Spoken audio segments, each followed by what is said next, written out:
What's going on, y'all? It's Tuesday. I hope everybody is feeling phenomenal out there. So let's go ahead and jump all over these topics. And the first thing I want to discuss is the fact that Diddy is being sued again by John Doe, who's claiming that Diddy actually rubbed one off into a Biggie shirt and tossed it on him and got his baby batter all over him. I'm trying to paraphrase, guys. I'm pretty sure you guys can put two and two together to understand where I'm coming from. Now, John Doe is alleging that around September of 2020, he was at a listening session with Diddy for Biggie Smalls project, and he said that Diddy pressured him into taking ketamine, which is a dangerous DURG. He said that they went to this warehouse in Los Angeles, and there were some Biggie clothes that were in storage, and Diddy provided rugs to everybody. And he said that everybody started tripping on the rugs and just started acting wild or whatever.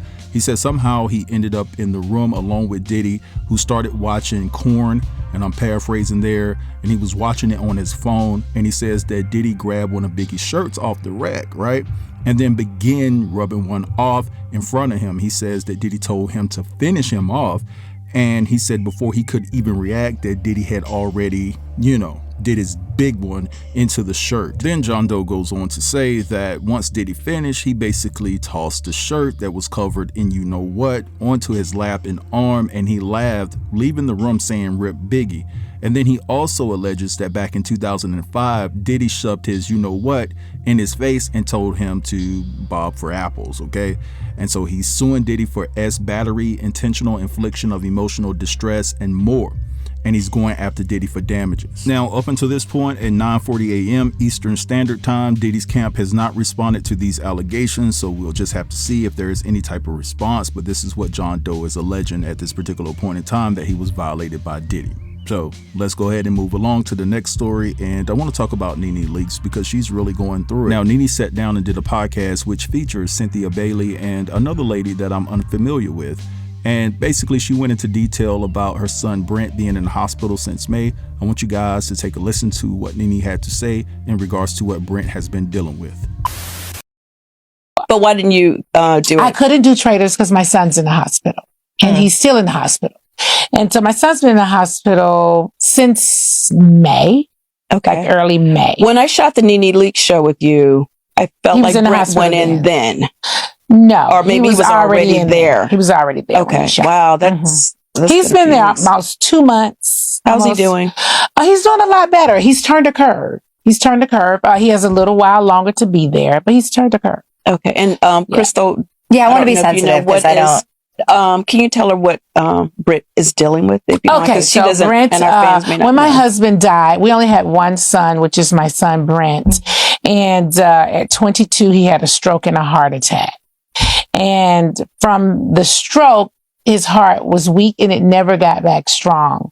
So he needed a heart transplant. So he's had a heart transplant since then. And what's happening now is his heart started rejecting. And so they are now trying to stop the rejection. I see.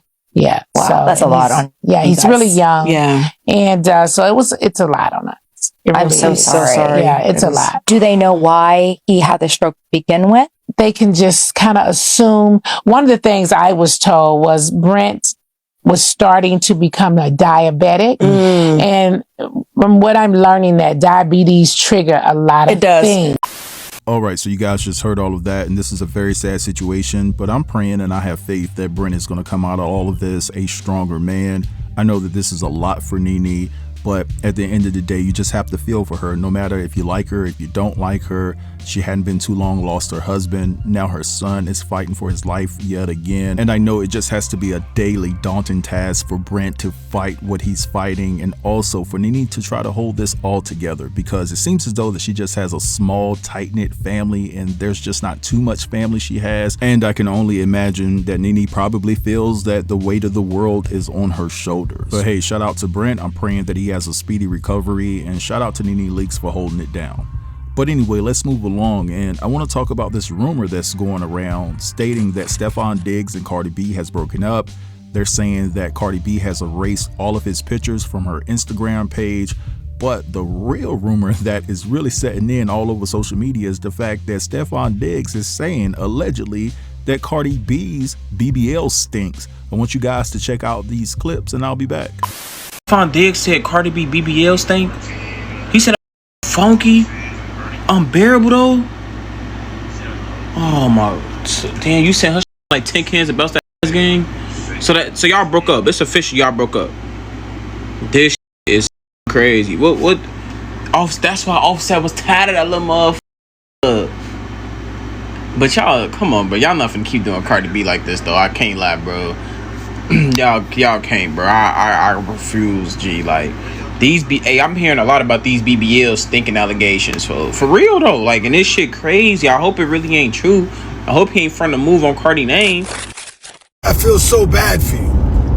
I can't believe the guy, Stefon Diggs, that was running through all the 304s, all the female rappers, out here boning everything, would dare treat you like that and say that your BBL stink. The guy that was on the boat with the girls with the pink stuff, oh my goodness, I don't believe he would do you like that and publicly shame you and say your BBL smell like dumpster juice. Jesus, I don't believe him. That is so unlike him. His character just says so much more about him, you know? Everything you learned about him prior to dealing with him, everything you already knew. We would never think that he would end up to be this type of guy to publicly shame or embarrass you as a woman. Damn. Ain't you glad you left your husband for that dude, man? Damn. Sorry, Cardi. Cardi, you smell like dumpster juice.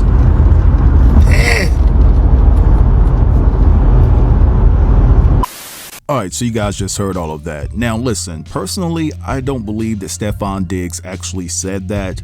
Listen, at the end of the day, anybody is capable of saying and doing anything, so it's not above the realm of possibility. But if he did say something like that about Cardi B, I think that's some sucker-ish. Why publicly shame a woman just because y'all allegedly broken up? And the same thing goes for women, because women will shame men very quick when they break up and start telling personal details about whatever. You know what I'm saying? So I just think that this is just a rumor. Stefon Diggs and Cardi B may have called it quits, but I don't think that Stefon did some type of exclusive interview saying that Cardi B's BBL smells like dumpster juice. Now, I will say this rumor has been circulating for 3 or 4 days now. It's alarming that he hasn't come out and refuted these claims and allegations that he said this within an interview. But anyway, let's move along and dive into the last topic for today. And this topic has to do with the selling of TikTok and the fact that they're replacing TikTok with an app called M. And so a lot of people are really talking about this new version of this app because it's only exclusive to the United States. And from the chatter and banter about this particular issue all over social media, it's really clear and evident that a lot of people are against this new app. So I want you guys to take a look at this clip and then I'll be back. Okay.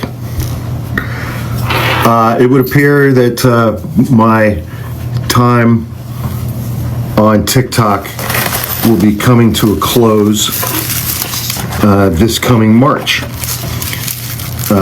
It's been announced that either Oracle or some people connected with Oracle, a big database company here in the States, are going to be buying TikTok USA and are going to be replacing it with a new app called M, the letter M. That app will be ready for launch sometime this coming September. So like 60 days, 90 days from now. And that Twitter USA will no longer function as of next March 2026. It is going to be a United States only social media app. I am not aware of any other social media platform that only operates in one specific country, such as the United States. Given what Donald Trump and Peter Thiel and JD Vance are doing and their tech bro billionaire buddies are doing with Palantir, a company started by Peter Thiel, which is building a database that will contain all of the available known data on every single American. including gun owners, MAGA. They're going to know all of your information. They're going to know every gun you own. And that's going to be a government database. This new version of TikTok called M is going to be nothing but another data collection surveillance tool for tech billionaires and the United States government. Because the people who are going to be doing this, the investors in this, are absolutely going to put a backdoor for the United States government into this new app. So, assuming these reports are accurate and that this is actually going to take place, I will not be signing up for that new app, and I don't recommend that anybody do that. It is going to be straight up surveillance and collecting all of your data. Flat out, man. And I want no part of that. So if all of this stuff happens, I'm not going to be here anymore. Please click on the link in the link tree in my bio, and you can go follow me on my YouTube page. We also have a hawkpodcasts.com page. It's been a good run, guys. But as of March, I will no longer be on TikTok, apparently. Because I'm not f***ing with that shit at all. All right, so you guys just saw and heard all of that, and you can trust America to swoop in and F up a good thing each and every time. They will never disappoint you in that regard. But I want to hear what you guys think, especially about everything that I talked about within this video. Drop down and let a brother know how you're feeling. Don't forget to like, comment, share, and if you're new here, consider subbing to the channel. I'll get with you guys later. Peace.